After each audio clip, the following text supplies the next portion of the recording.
Hello guys, welcome to the maths. Chapter है हमारा trigonometric function, NCERT class 11 basics पढ़ेंगे बच्चों हम इसका।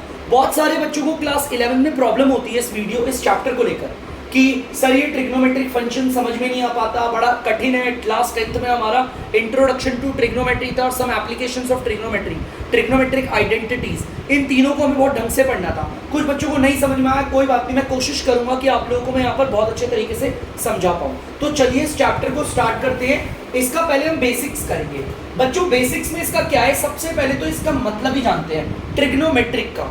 बच्चों ट्रिग्नोमेट्रिक को अगर तोड़ोगे ना, मैं अगर इसे तोड़ूं, लेट सपोज अगर मैं इसे तोड़ूं तो ये आएगा कुछ ट्रिगोन प्लस मेट्रॉन।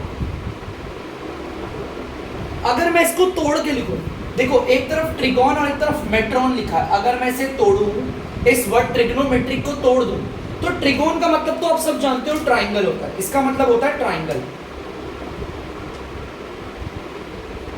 इसका मतलब होता है बच्चों, ट्रिगोन का मतलब होता है ट्राइंगल, ठीक है।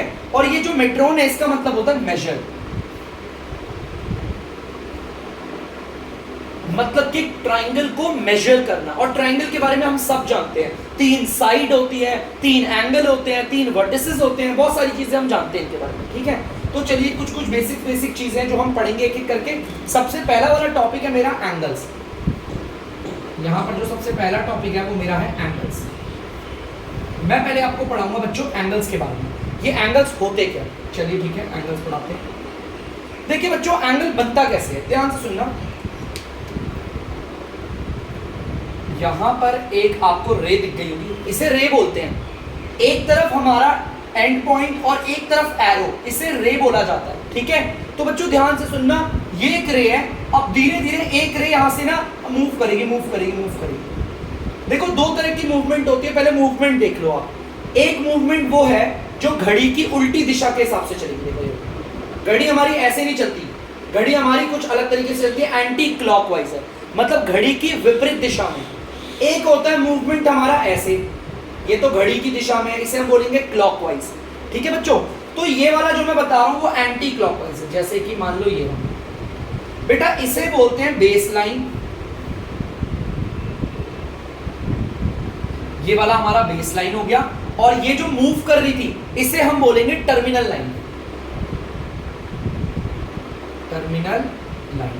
मैं आपको दिखाता हूं, ये मूव कर रही थी, बेस लाइन पहले यहां थी और ये मूव करती यहां पे आ गई। देखो ऐसे बेस लाइन यूं थी, मूव करी और ये यहां पर आके स्टॉप हो गई, ठीक है।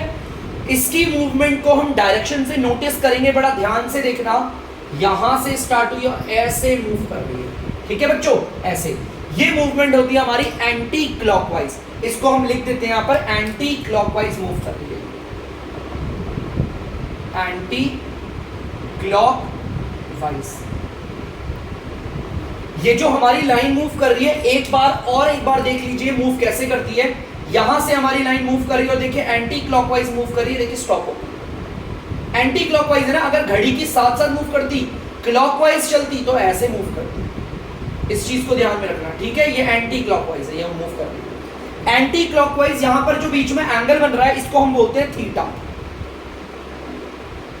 इसको हम बोलते हैं थीटा। और अगर कोई एंगल फॉर्म्ड हो रहा है और कब, जब हमारी ये जो लाइन है वो एंटी क्लॉकवाइज मूव करती है, तो थीटा हमेशा पॉजिटिव होता है, हमेशा पॉजिटिव होता है। इस चीज को याद रखना, एकदम बेसिक चीज पढ़ेंगे जो आपको आगे आके काम आएंगे। चलिए एक और बार बनाते हैं। आपका यहाँ पर बेस लाइन हो गई है, आप देख सकते हैं बच्चों बेस लाइन हो गई।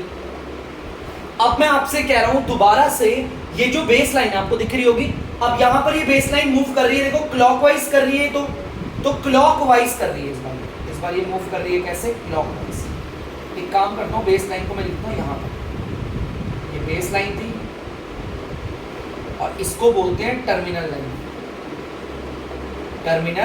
लाइन। आपको पता है बेस लाइन से टर्मिनल लाइन पे आने के लिए हमारी जो मूवमेंट हुई है वो क्लॉकवाइज थी या एंटी क्लॉकवाइज। तो आप ध्यान से देखना डायरेक्शंस को, यहां से यहां की ओर है, देखो नीचे की तरफ आ रही है ना, ये तो क्लॉकवाइज है। यहां पर लिख देता हूं ये क्लॉकवाइज है, ये हमारी क्लॉकवाइज। अगर क्लॉकवाइज मूवमेंट हुई है तो जो एंगल बनता है, कहते तो उसे थीटा ही है, कहते उसे थीटा ही है, लेकिन ये नेगेटिव एंगल माना जाता है। ये एंगल क्या माना जाता है? नेगेटिव। आपको ये दो चीजें बहुत अच्छे से ध्यान रखनी है कि हमारे एंगल्स के बारे में मैंने जो आपको बताया, अगर एंगल हमारा फॉर्म्ड हो रहा है एंटी क्लॉकवाइज डायरेक्शन के अकॉर्डिंग, तो जो एंगल बनेगा उसे बोलेंगे थीटा और वो होगा पॉजिटिव। लेकिन अगर हमारा एंगल फॉर्म्ड हो रहा है एंटी क्लॉकवाइज डायरेक्शन के लिए, एंटी क्लॉकवाइज डायरेक्शन की वजह से हो रहा है ना, या सॉरी बच्चों ये क्लॉकवाइज है, आई एम सॉरी, ये क्लॉकवाइज डायरेक्शन की वजह से हो रहा है, तो एंगल जो फॉर्म्ड होगा, जो बनके तैयार होगा, उसे बोलेंगे तो थीटा, लेकिन वो नेगेटिव होगा। तो इस चीज को याद रखना, एंटी क्लॉकवाइज में एंगल जो फॉर्म्ड होता है प्लस का, और क्लॉकवाइज में जो फॉर्म्ड होता है वो नेगेटिव का। तो प्लीज बच्चों आप लोग इसे उतार लीजिए, उसके बाद हम बढ़ेंगे आगे। तो बच्चों आप लोग देख सकते हैं अब हमारा डिग्री मेजर, हमें पता है हम एंगल को नापते हैं, तो चलिए एंगल बनाता हूं मैं आपके लिए। आप ध्यान से देखना बच्चों, जैसे कि यहां पर मैंने बना दी आपकी बेस लाइन और ये बना दी मैंने आपकी टर्मिनल लाइन। ध्यान से देखना, मूवमेंट देखना कैसी हुई है, क्लॉकवाइज है या एंटी क्लॉकवाइज है। ये तो एंटी क्लॉकवाइज है, तो जो भी एंगल बनके तैयार होगा हम उसे थीटा बोलते हैं। क्या बोलते हैं? थीटा। और यहां पर हम इसे बोलेंगे थीटा, और ये एंगल क्या होगा? पॉजिटिव। ठीक है बच्चों, वैसे हमें पता है ये एंगल कितने डिग्री का है, मैं यहां पर बना देता हूं, एक एरो लगा देता हूं, आपको पता है ये डिग्री कितना है? 90 डिग्री। ये जो एंगल बनके तैयार हुआ इसे राइट एंगल भी कहते हैं, इसे कहते हैं राइट एंगल, जो कि होता है 90 डिग्री का। मतलब जो भी हम एंगल को नापते हैं, हम कभी भी एंगल को नापते हैं तो अभी तक हम डिग्री में नापते हुए आए हमेशा। जैसे कि मैं एक और एंगल दिखाऊंगा आपको, प्लीज बच्चों ध्यान से देखना। आपको यहां पर दिख रहा होगा, एक बार ना डायरेक्शन को देखना, मुझे पता है एंगल तो राइट एंगल ही फॉर्म हो रहा है। ये लीजिए मैं यहां पर लगा देता हूं एरो, 90 डिग्री का ही एंगल हो रहा है, आई नो दैट, बट देखिए कैसी मूवमेंट से तैयार हुआ। ये मूवमेंट तो क्लॉकवाइज है, एंगल तो ये थीटा ही बना है, एंगल जो बना है इसको हम थीटा ही बोलेंगे, लेकिन जब क्लॉकवाइज एंगल फॉर्म्ड होता है तो उसे हम नेगेटिव मानते। ठीक है, रहेगा ये भी राइट एंगल ही बच्चों, होगा ये भी राइट एंगल, 90 डिग्री का ही है। जैसे कि एक एंगल ये रहा, आपको दिखाता हूं, जैसे कि ये रहा,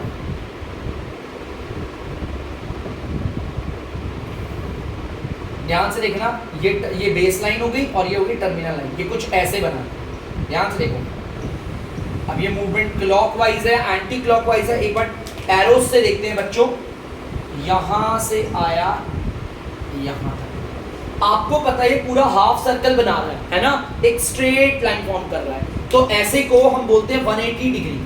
ठीक है, ये हमारा एंगल को हम बोलते हैं स्ट्रेट एंगल, स्ट्रेट एंगल जो कि हमारा 180 डिग्री का होता है। ठीक है, इसे स्ट्रेट एंगल कहते हैं। अच्छा, ये जो एंगल बना है उसे हम थीटा भी कहते हैं, है ना, हमारा जो एंगल बन रहा है। अब ये थीटा पॉजिटिव होगा या नेगेटिव, तो देखते हैं कैसे बना है। ये तो एंटी क्लॉकवाइज डायरेक्शन से बन रहा है, तो पॉजिटिव। ठीक है, और भी बहुत सारे एंगल होते हैं, जैसे कि मैंने बना दिया आपके लिए ये रहा,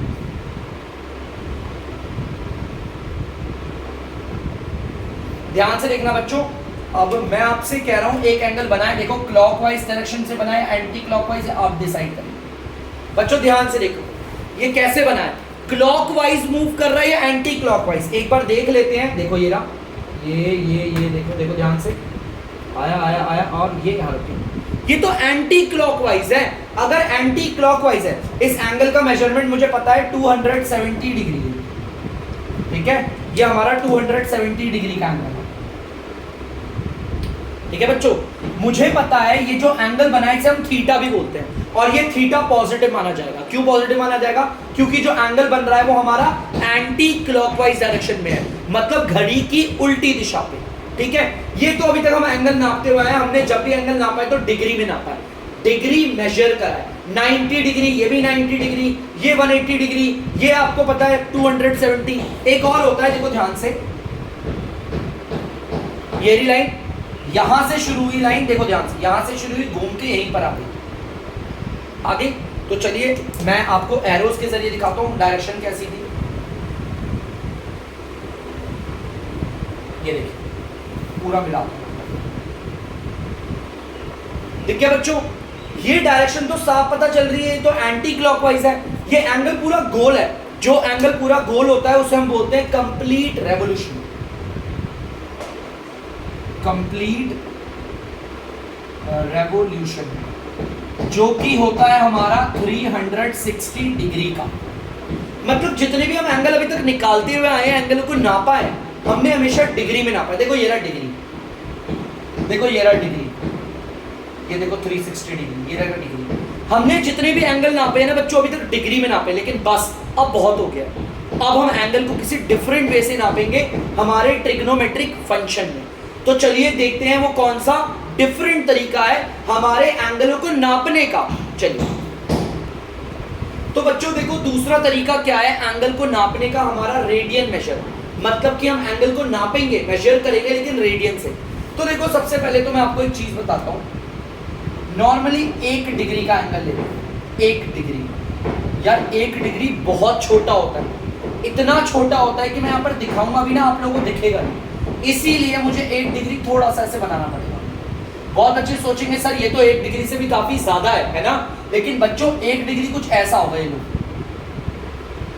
मतलब इतना छोटा होगा मैं दिखा भी नहीं पाऊंगा आप लोगों को, तो फिर इसीलिए मुझे ऐसा बढ़ाना पड़ रहा है। ठीक है, लेट सपोज ये जो एंगल बना है, ये जो एंगल बना है ना बच्चों, ये हमारा 1 डिग्री है, 1 डिग्री का एंगल है। मैंने आपको बताया था हमारे जो एंगल होते हैं वो हम डिग्री में, आपको पता होगा हमारे एंगल हम मोस्टली डिग्री में ही नापते हैं ज्यादातर एंगल, है ना। तो हमारा ये एंगल 1 डिग्री है। एक चीज, एक फॉर्मूला हमेशा याद रखना आप लोग,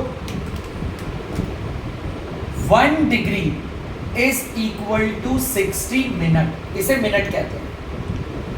1 डिग्री में होते हैं आपके बच्चों 60 मिनट। इस चीज को हमेशा याद रखना, ये जो होता है ना ये मिनट होता है।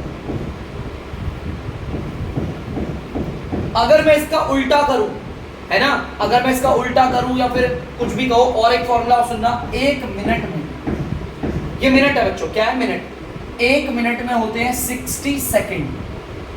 ये 60 क्या होते हैं सेकंड। ये जो 2 एरो है ना ये सेकंड का एरो है, देखो मैं बोलूं इसे सेकंड कहते हैं।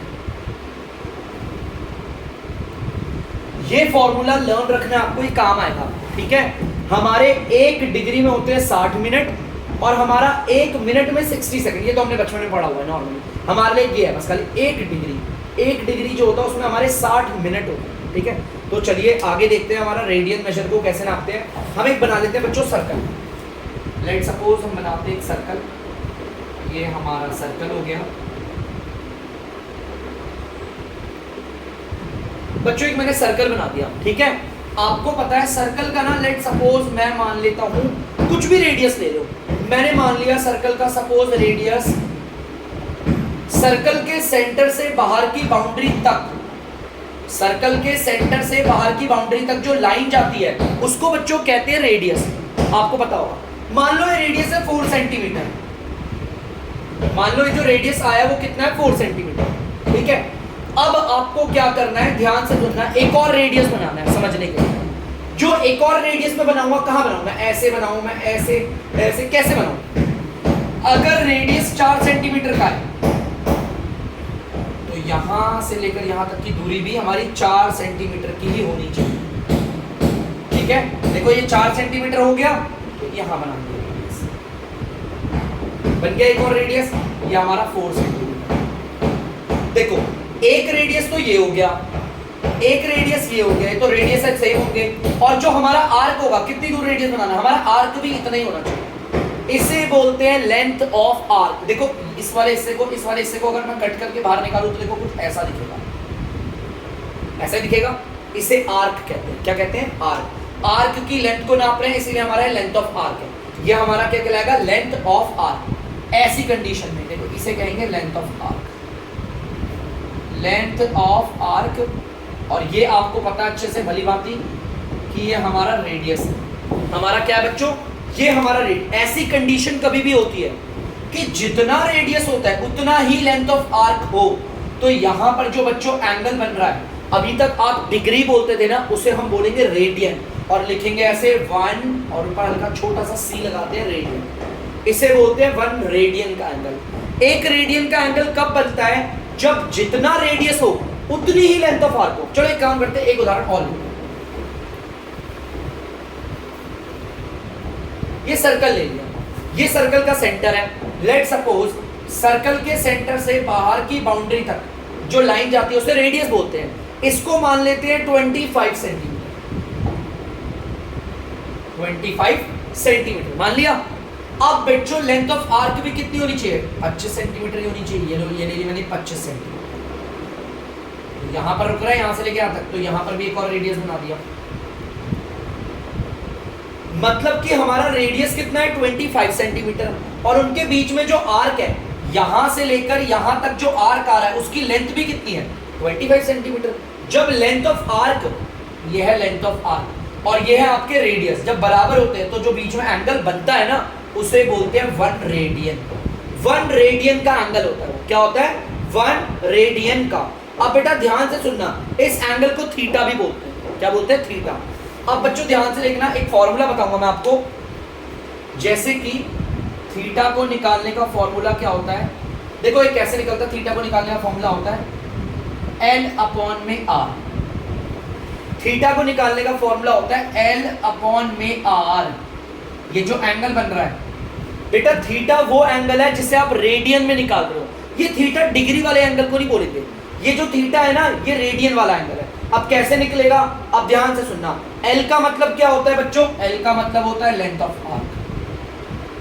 मैंने भी बताया L का मतलब है लेंथ ऑफ आर्क, R का मतलब है रेडियस, और इस थीटा का मतलब है एंगल, लेकिन डिग्री में नहीं, रेडियन में। ये हमारा एंगल होगा, लेकिन कौन सा? In radian.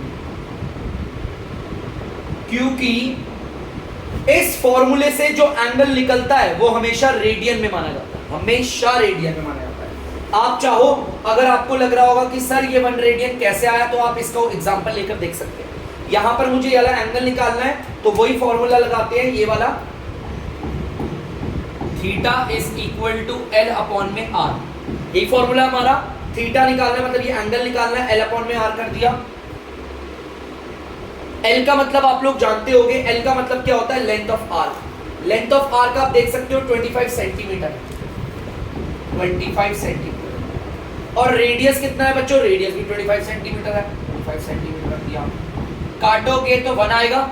अब ये जो थीटा आया है 1, इसे 1 डिग्री बोलेंगे या 1 रेडियन बोलेंगे?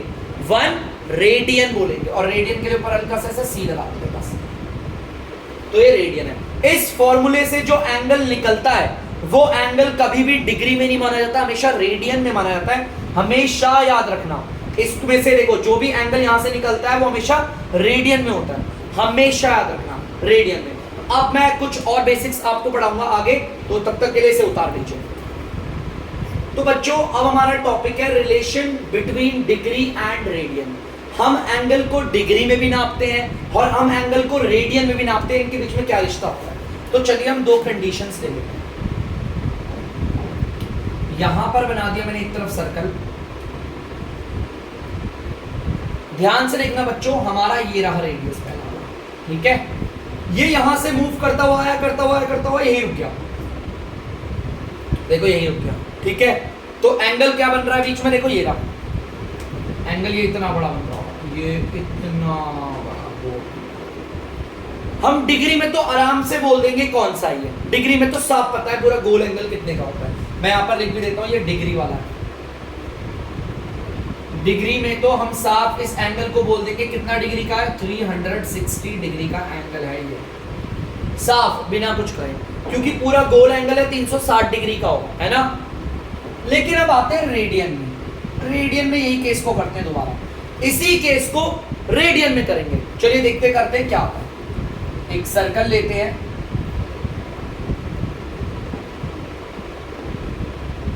ये रहा हमारा सेंटर, यहां से लेकर यहां तक। सर्कल के सेंटर से बाहर की बाउंड्री तक जो होता है उसे रेडियस बोलते हैं, आर डिनोट कर दिया। यहां से ये घूमता हुआ दूसरा रेडियस यहीं पे आ गया। एंगल यहां पर भी वही बन रहा है। देखो रेडियस यही था, घूमता हुआ आया और यहीं पर स्टॉप हो गया, तो एंगल तो यही बन रहा है यहां पर भी। लेकिन इस एंगल को ना रेडियन में नापना है, डिग्री में नहीं नापना है। डिग्री में तो देख के बता दिया 360 डिग्री, रेडियन में कैसे निकालेंगे? मैंने आपको फॉर्मूला बताया, theta is equal to L upon में आर। ये जो एंगल यहां पर बन रहा है उसे थीटा बोलते हैं ना। इस एंगल को निकालना है तो इसका फॉर्मूला है एल अपॉन में आर। तो चलिए निकालते हैं, देखते क्या आता है।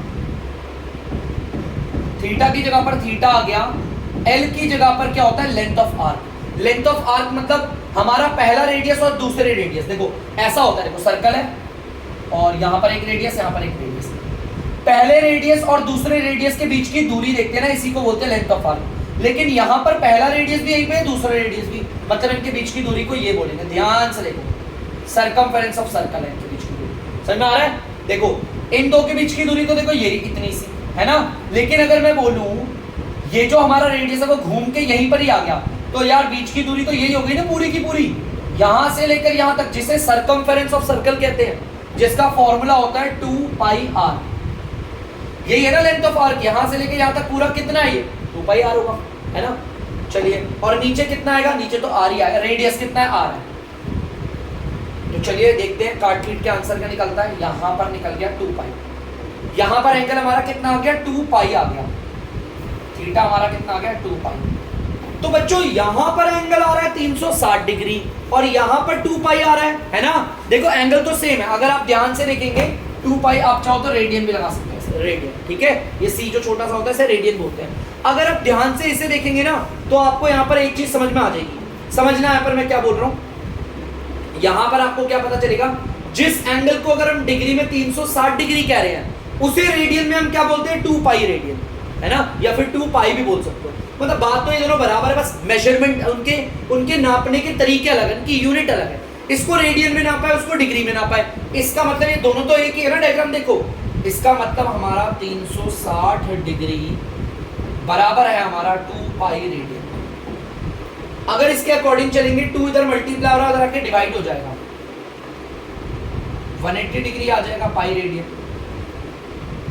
मतलब कि यहां से हमें पता चला पाई की वैल्यू 180 डिग्री मानी जाती है। हम लोग देखते हैं ना बहुत सारे क्वेश्चन देखते हैं, पाई की वैल्यू कितनी होती है? 180 डिग्री मानी जाती है। ठीक है बच्चों, अब कुछ और फॉर्मूले भी हैं, बेसिक से हैं, छोटे मोटे।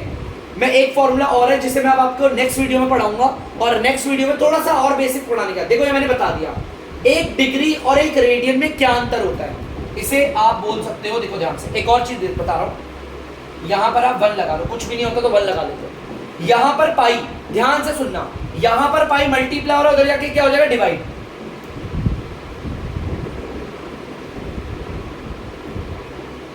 रह क्या गया? 1 और ये रेडियन। देखो पाई को उधर भेज दिया, तो हमें यहां से एक चीज पता चल गई। ध्यान से सुनना और समझना, यहां से हमें ये चीज पता चली है कि हमारा एक रेडियन, समझना मैं क्या बोल रहा हूं, एक रेडियन में हमारा क्या होता है? 1 रेडियन में 180 डिग्री अपॉन में पाई के बराबर होता है। ठीक है, ये बस ऐसे मैंने खाली एक फॉर्मूला बताया, नॉर्मली ऐसे ही बता दिया मैंने, यहां से डेरिवेट करके 1 रेडियन किसके बराबर होता है? 180 डिग्री अपॉन में पाई के बराबर होता है, 180 डिग्री अपॉन में पाई। अब इसको हम आगे सॉल्व करेंगे नेक्स्ट क्लास में, और नेक्स्ट क्लास में जानेंगे इसका मतलब, और इसके और भी बहुत सारी चीजें हैं। डिग्री से रेडियन में आना, रेडियन से डिग्री, उसके बाद करेंगे एक्सरसाइज स्टार्ट। तो बच्चों अब मैं लेता हूं आपके लिए अलविदा।